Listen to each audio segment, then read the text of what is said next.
Hi, Professor Bob Young here, and in this instructional video, we're going to look at inverse operations and what's called one-to-one functions. All right, so in inverse operations, addition and subtraction are inverse operations. Starting with a number x, adding 5 and subtracting 5 gives x back as the result. Similarly, some functions are inverses of others. So for example, the functions defined by f of x equals 8x and g of x equals 1/8 x are inverses of each other with respect to function composition. So if you remember, fog and goth are back. All right, so this is a function inside a function. So this means that let's take a value of x such that x equals 12 is chosen. Notice f of 12, if you plug 12 in that function f of x, you'll get 96. And if you plug 96 in the g function, 1/8 times 96, you'll get 12 back. So thus, g of f of 12 equals 12. Also, f of g of 12 equals 12. So for these inverses, f and g, it can be shown that f of g of x, or fog, if fog equals x, and goth, g of f of x equals x for any value of x, then you are going to have, that is the algebraic definition for inverse functions. So let me go ahead and write that out here, another way that you might be more familiar with. So if we take f of g of x, the fog, and we put g inside f, or the Klingon dish goth, and we say that equals x, if we put f in g, and it comes out x, then we are looking at inverses.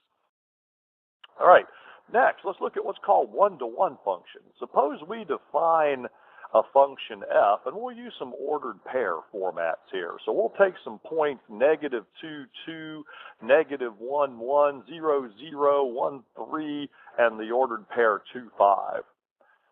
We can form another set of ordered pairs from f by interchanging the x and y values in each pair, and we'll call this new set G. So let's just reverse x and y, and notice what happens here. G would be 2, -2, 1, -1. Now 0, 0 is not going to change any. It's still 0, 0. 1, 3 becomes 3, 1 up top, and 2, 5 becomes 5, 2. To show that these two sets are related, G is called the inverse of f. So for a function f to have an inverse, f must be 1-to-1.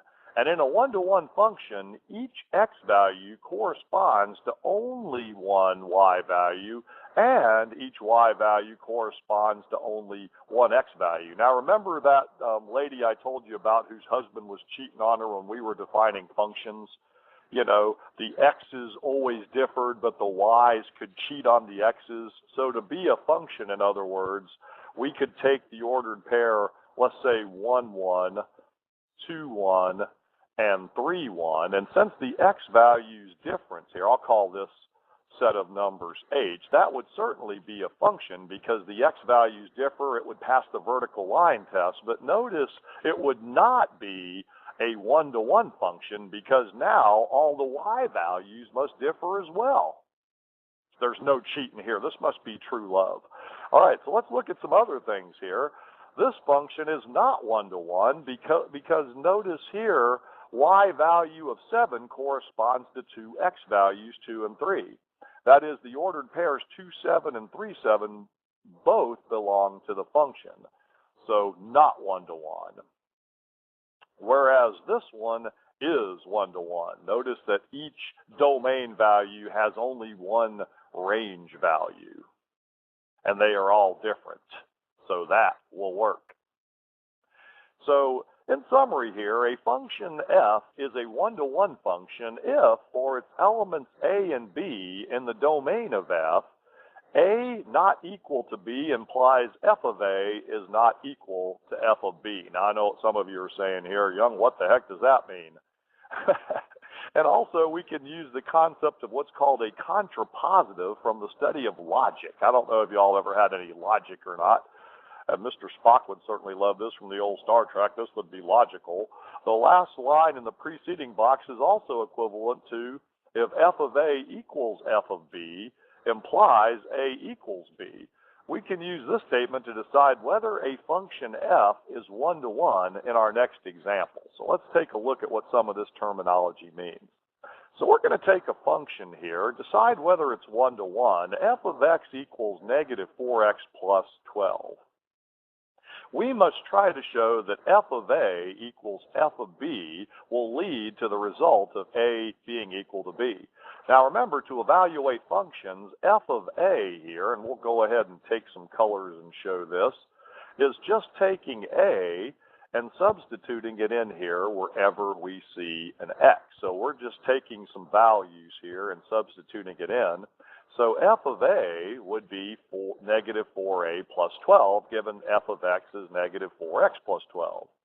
F of b, similarly, would be negative 4b plus 12. Subtracting 12 from both sides gives us a negative 4a equals negative 4b. And then dividing both sides by negative 4 gives us the result of a equals b. So by this definition, f of x equals negative 4x plus 12 is a one-to-one function. See, so this f of a equals f of b led to the result we were after, a being equal to b. All right, how about this one? Decide whether this function is one-to-one. They give us a different one here, and you know I like to provide plenty of examples. F of x equals the square root of 25 minus x squared. So the solution here, if we choose a equals 3 and b equals negative 3, then 3 is not equal to negative 3, but look what happens here. If we put f of 3 in this function, if we go ahead wherever we see an x and we plug in 3, that's what they're doing here, we will get an answer of positive 4. Similarly, if we take negative 3 and we plug it in that same function, we get that same answer. So here, even though 3 does not equal negative 3, f of 3 equals f of negative 3, because both of them come out to be this number 4, so you can definitely tell that is not one-to-one, because everything would have to come out differently there.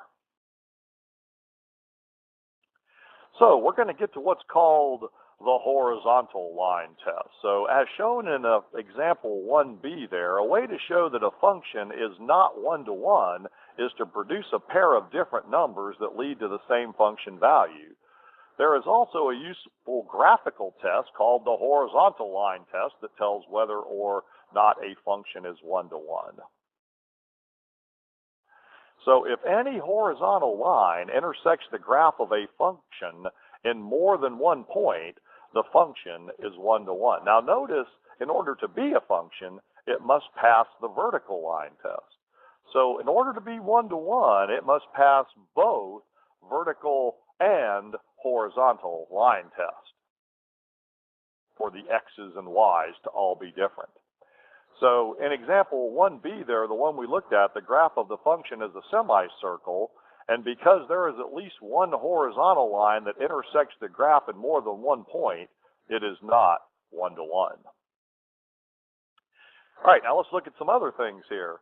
Determine whether each graph is the graph of a one-to-one function. Now look at here, they've got a horizontal line that cuts that graph in a lot more than just one spot here. So it says each point where the horizontal line intersects the graph has the same value of y here, but a different value of x. Since more than one, in this case 3, different values of x lead to the same y value, the function is not one-to-one. In this example, notice that no matter where I run a horizontal line, or for that matter, a vertical line, I will never have more than one place where it crosses. So since every horizontal line will intersect the graph at exactly one point, the function is a one-to-one function. So I know what y'all are saying. Put a whole bunch of those on the test, Young, the horizontal line test. You know I will. Put at least one on there anyway. So notice that the function grafted here decreases on its entire domain. And we talked about increasing and decreasing in constant, this line certainly going down. In general, a function that is either increasing or decreasing on its entire domain, such as y or f of x equals negative x, y or f of x equals x cubed, g of x or y equals the square root of x, must be 1-to-1. So here's some tests to determine whether a function is 1-to-1. Now we've done this first one. We've shown that where f of a equals f of b implies a equals b. This means that the function is 1-to-1, and we've shown that. And two, in a 1-to-1 function, every y value corresponds to no more than one x value. To show that a function is not 1-to-1, find at least two x values that produce the same y value. Okay, so a little bit of going over some stuff here. 3, you can sketch the graph and use the horizontal line test to see if it's 1-to-1. 4, if the function either increases or decreases on its entire domain, then it's 1-to-1. A sketch is helpful here too. And in your supplemental handouts, I have a handout that will help you with all of this inverse function, so forth items here. And this is in your supplemental handouts that I've given you in class if you're hybrid or lecture, or you can find in Angel here. Notice I threw some pretty colors in here as well that have described 1-to-1 functions and the horizontal line test, and we'll also get to some more things on this handout here, and this is the second page of it. So that is our first topic here, 1-to-1 functions. In inverse functions, we'll come back with some more in the next video. Bob Young signing off.